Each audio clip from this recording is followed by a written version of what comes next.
வணக்கம். நாங்க இன்னைக்கு திருவள்ளரைக்கு வந்திருக்கோம். இங்க செடியெல்லாம் வச்சிருக்கோம். அந்த செடிய பத்திய கதையெல்லாம் உங்களுக்கு சொல்லப் போறேன். இந்த செடி பார்த்தீங்கன்னா, டேபிள் ரோஸ்ன்னு சொல்லுவாங்கல்ல, அந்த ரோஸ் தான் வச்சோம். இது கொஞ்சம் நெறைய வந்துருச்சு. அப்பப்ப நல்லா பூ பூக்கும். அப்பப்ப பூ பூக்காது. இது ரோஜா செடி. இது வந்து கருந்துளசி வந்து திருவானைக்காவல்ல பக்கத்துல ஒரு மாமி வீட்ல குடுத்தாங்க.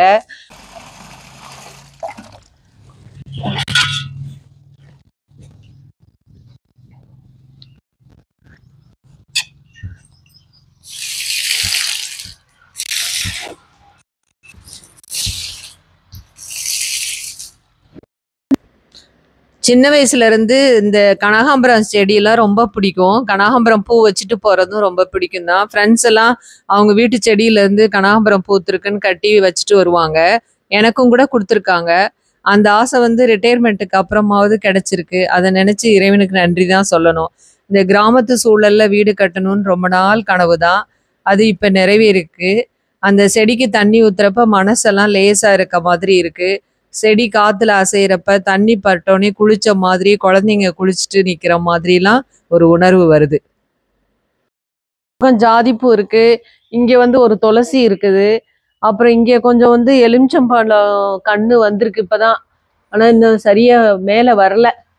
சிலதெல்லாம் பெயிண்ட் அடிச்சதுனால அந்த பெயிண்ட் தண்ணிய கழுவி ஊத்திவிட்டாங்க. அதுல கொஞ்சம் பெங்களூர் மல்லிலாம் போயிடுச்சு.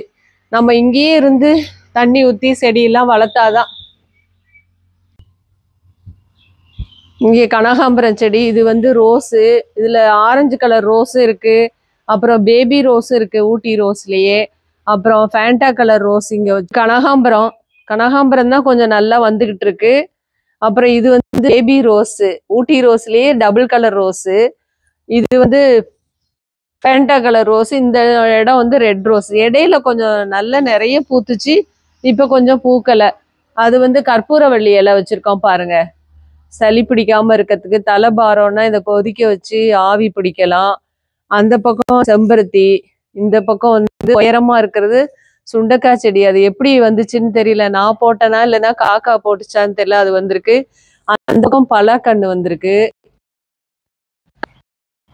அப்புறம் அந்த இப்ப பாக்குறது வந்து கொய்யா கண்ணு வந்துருச்சு.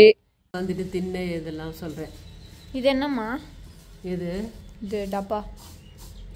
இது புளிச்ச தண்ணி பாப்பா. ரோஸுக்கு வடிச்ச கஞ்சி புளிச்ச தண்ணி இதெல்லாம் ஊத்தணும்னா நல்லா வளரும்னு சொன்னாங்க. புளிச்ச தயிர் இவங்கெல்லாம் லலிதா மேடம் தான் சொன்னாங்க. அதுல இருந்து விடாம நான் அதை ஊத்திட்டே இருக்கேன். இதுதான் செடிக்கு ஹார்லிக்ஸ் மாதிரி. புளிச்ச தயிர் எல்லாம். செடிக்கு வந்து வடிச்ச கஞ்சிலாம் ஊத்துனா நல்லா மலரும்னாங்க. அதே மாதிரி அடிக்கடி எடுத்துட்டு வந்து ஊத்துவோம். அதுக்கப்புறம் பார்த்தீங்கன்னா புளிச்ச தயிரும் கூட ஊத்துனாலும் நல்லா பூ பூக்குது. இன்னும் நிறைய செடிக்கு நம்ம கவனம் கொடுத்தோம்னா நம்ம எதிர்பார்த்த அளவுக்கு அது நல்ல பலனை தான் தருது. ஒரு வாரம் வரைக்கும் சாதம் வடிச்ச கஞ்சியை சேகரித்து இந்த டப்பாவில் போட்டு வச்சிருப்பேன். அப்புறம் ஒரு வாரம் முடிச்சோடனே இந்த வடிச்ச கஞ்சி எடுத்துட்டு வந்து இந்த செடிக்கெல்லாம் ஊற்றுவேன். அதுக்கப்புறம் ரோஸுக்கு வந்து புளிச்ச மோரோ தயிரோ இருந்தால் அது தண்ணியில் கரைச்சி ஊற்றினா நல்லா இருக்கும்பாங்க. அதுவும் செய்வேன். செயற்கை உரமான இந்த ரோஸுக்குன்னு தனியாக உரம் இருக்குது. அந்த உரமும் போட்டால் 3 மாதம் ஒரு தடவை போட்டாலும் நல்ல ரோஸ் எல்லாம் நிறைய பூத்துச்சு. இன்னும் அது மாதிரியெல்லாம் நிறைய மெனக்கடணும் தான். குழந்தைங்களை எப்படி ஒவ்வொரு நேரமும் கவனிக்கிற மாதிரி இந்த செடிகளையும் குழந்தையா பாவிச்சு நல்லா கவனிச்சோன்னா நம்ம நினைச்ச மாதிரியான பலனை அதை தரதான் செய்யுது. காலையில எந்திரிச்சோனையும் இந்த செடிகளோட முகத்துல இந்த மலர்களோட முகத்துல முழிக்கிறதும், குருவிகளுக்கு அரிசி வச்சோன்னா அது வேகமா வந்து எல்லாம் போட்டி போட்டுட்டு நிறைய ஒரு 10, 15 குருவி வந்து சாப்பிடும். அதோட அணில் குட்டியும் ஒன்று சேர்ந்துட்டு அந்த அணிலும் வந்து என்ன செய்யுதுன்னா அந்த அரிசி எல்லாம் சாப்பிடுது. இதெல்லாம் மனசுக்கு நிறைவா தான் இருக்கு. குடத்துல தண்ணி ஊற்றணுன்னா இன்னும் கொஞ்சம் அளவாக ஊற்றலாம். இந்த டியூப்ல வச்சுட்டு ஊற்றுறதுனால சில சமயம் தண்ணி அளவுக்கு அதிகமாகவும் போயிடுது. இனிமேல் இதுக்குன்னே தனியாக குடம் வச்சுட்டு ஒரு 4 குடம் இல்லை 2 குடம் ஊற்றி அளவாக ஊற்றினோன்னா இன்னும் கொஞ்சம் நல்லா இருக்கும். ஆனால் இந்த டியூப்ல அடிக்கிறதும் நல்லா தான் இருக்குது. சாரல் மழை மாதிரி அது நல்ல பார்க்குறதுக்கு ரொம்ப ரம்யமாகவும் இருக்குது. வெளியில் கொஞ்சம் செடி வச்சுருக்கோம். அந்த செடிக்கும் தண்ணியை வந்து அந்த டியூப் மூலமாக கொண்டு போய் ஊற்றுறோம். இங்கே இடையில வந்து இதெல்லாம் இருக்கு. அந்த சுண்டக்காய் செடியெல்லாம் வளர்ந்துருக்கு. தண்ணிலாம் ஊற்றி முடிச்சதுக்கப்புறம் இந்த டியூப் எல்லாம் வளைச்சி போட்டு அதெல்லாம் எடுத்து வச்சுட்டு இந்த கேட்டை சாத்துறதெல்லாம் ஒரு பெரிய வேலை தான். இருந்தாலும் அந்த எந்த வேலையா இருந்தாலும் நொந்துக்காம கஷ்டப்படாம இஷ்டத்தோட செஞ்சோன்னா அந்த வேலை வந்து நமக்கு இயல்பா தான் அமையுது, ஈஸியா தான் இருக்கு. புதன்கிழமைன்னா சாயந்தரம் சந்தைக்கு போக தயாராகிடுவோம். 5:30 மணிக்கு மேலே கிளம்பிட்டோன்னா நமக்கு நினச்ச மாதிரியான பழ வகைகள், காய்கறி, கூரெல்லாம் கட்டி வச்சுருப்பாங்க. நான் சின்ன வயசாக இருக்கிறப்ப எங்கள் தாத்தா வந்து வாரம் வாரம் வெள்ளிக்கிழமை துறையூரில் சந்தைக்கு கூட்டிகிட்டு போவாங்க. பொரி உருண்டையெல்லாம் வாங்கி தருவாங்க. மாட்டு வண்டியிலெல்லாம் கூட்டிகிட்டு போன அனுபவம்லாம் உண்டு. சந்தையிலலாம் அவங்க அப்பாவோட தாத்தாவோட எல்லாம் போய் துணி வியாபாரம்லாம் பண்ணியிருக்காங்க. அதனால சந்தைக்கு போகிறது வந்து எங்கள் தாத்தாவோட கொஞ்சம் பழகிற உணர்வு, தாத்தாவோட போகிற உணர்வு இருக்கிறனால நான் சந்தையை எப்போவுமே வெறுக்கிறதே இல்லை. எல்லா மக்களும் சந்திக்கலாம். அந்த கிராமத்து மக்கள் எப்படி வெள்ளேந்தியாக இருக்காங்க, கூறு கட்டி நிறைய பொருள்கள் எல்லாம் நம்ம மலிவாகவும் நிறைய பொருளையும் வாங்கிட்டு வரலாம். அதுவும் ஒரே சத்தமும் ஒரே ஆரவாரமாகவும் எல்லாம் ஜனங்கள்லாம் சுற்றி பற்றி உள்ள கிராமங்கள்லாம் கொண்டு வந்து பொருள்கள்லாம் வச்சுருப்பாங்க.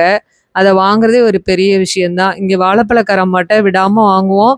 அவங்களுக்கு எங்களை ரொம்ப பிடிக்கும். அது அகிலாவை ரொம்ப பிடிச்சி போயிடுச்சு. அதனால எல்லாருக்குமே மலிவாக கொடுப்பாங்க. எங்களுக்கு இன்னும் ஸ்பெஷலாக நிறைய கொடுத்துருவாங்க. கணக்கே பார்க்க மாட்டாங்க. நாங்களும் அவங்ககிட்ட வாழைப்பழம், இந்த வாழைப்பூ, வாழைத்தண்டெல்லாம் வாங்குவோம். இங்கே கொத்தமல்லி கீரை வாங்கினோம். கொத்தமல்லி கீரை பார்க்குறதும் நல்லாயிருக்கும் வாசனை. இந்த இடத்துல பார்த்தீங்கன்னா இது பலகார கடை. 10 ரூபாய்க்கு 3 சம்சா. ரொம்ப தரமாகவும் இருக்கும், நல்லாயிருக்கும். இது பல வீடியோக்களோட தொகுப்பு தான். எப்படி கதம்பம் பார்க்க அழகாக இருக்குமோ அது போல் சின்ன சின்ன காணொளிகளோட தொகுப்பாக தான் இன்றைக்கி பார்க்குறீங்க.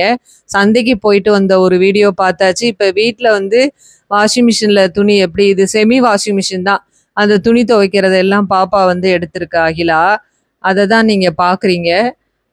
வீட்டில் இருக்கிறப்ப பார்த்தீங்கன்னா துணி துவைக்கிறது, பாத்திரம் தேய்க்கிறது, வீடு கூட்டுறது, இதெல்லாம் பார்த்தீங்கன்னா ரொட்டீனாக விடாமல் வந்துக்கிட்டே இருக்க மாதிரி தான் இருக்கும். அதை செஞ்சு தான் ஆகணும். செய்யாமல் இருந்தோன்னா நிறைய வேலை சேர்ந்துரும். இங்கே பின்பக்கம் கொல்லை பக்கத்தில் வாழைக்கண்ணெல்லாம் வச்சுருக்கோம். இங்கே கொடியெல்லாம் கட்டியிருக்கிறதுனால நம்ம இட நெருக்கடி இல்லாமல் நம்ம நினச்ச மாதிரி துவைக்கிறது, பிடிச்ச மாதிரி அலசுறதெல்லாம் நம்ம துறையூரில் அம்மா வீட்டில் அம்மாவோட பெரியம்மாவோட துவைக்கிற அனுபவத்தையும் கொடுக்குற மாதிரியும் இருக்குது. நல்லா பிடிச்சிருக்கு இந்த வேலைகளை எல்லாம் செய்கிறது. காலையிலேயே டிஃபன் வேலையை முடித்தோடனே துணி துவைக்கிற வேலையை முடிச்சிட்டோன்னா அன்னைக்கு வேலை முழுக்க இல்லாத மாதிரி இருக்கும். அதனால துவைக்கிறத டிஃபன் முடித்தோடனையும் வெளியில் போய் துவைச்சி அலசி காய போட்டுறது. அதுக்கப்புறம் மீதி இருக்கிற பாத்திரத்தெல்லாம் விளக்கிட்டு மதியானம் என்ன சமையல்னு பார்த்து செய்கிற மாதிரி தான் இருக்குது. எந்த வேலையாக இருந்தாலும் முன்னாலேயே செஞ்சு பழகிட்டோன்னா அந்த வேலை செய்கிறது சுலபமாயிடும். வீட்டில் வந்து அம்மாவோட சேர்ந்து இருக்கிறப்ப செஞ்சு செஞ்சு பழகிட்டதுனால அதை நான் சிரமமாகவே நினைக்கிறதில்ல. துணியை ஊற வைக்கிறது, அலசுறது, துவைச்சி காய போகிறது, இதெல்லாம் நமக்கான வேலை அப்படிங்கிறப்ப அதை எப்படி சிறப்பாக ஈஸியாக செய்யலாங்கிற யோசனை வந்துடுதா, அதனால அதை முடிச்சிடுறது. இந்த வாழை மரத்துக்கெல்லாம் அகிலா தண்ணி ஊற்றுனா, அப்புறம் துணிகளை எல்லாம் நல்லா 4-5 பக்கெட்லாம் வச்சுட்டு மாற்றி மாற்றி அலசி காய போடுறப்ப அவளும் துணையாக வந்து எனக்கு ஹெல்ப் பண்ணா. நான் அலச எல்லா கொடியிலையும் துணியெல்லாம் காய போட்டா. இந்த மாதிரி எல்லாம் 4-5 பக்கெட்டில் தண்ணியை வச்சுட்டு அலசுறது வந்து ரொம்ப பிடிச்சமான விஷயந்தான். தண்ணி நிரம்புறது, புளியறது, கைகளுக்கு வந்து பயிற்சியாக இருக்குது.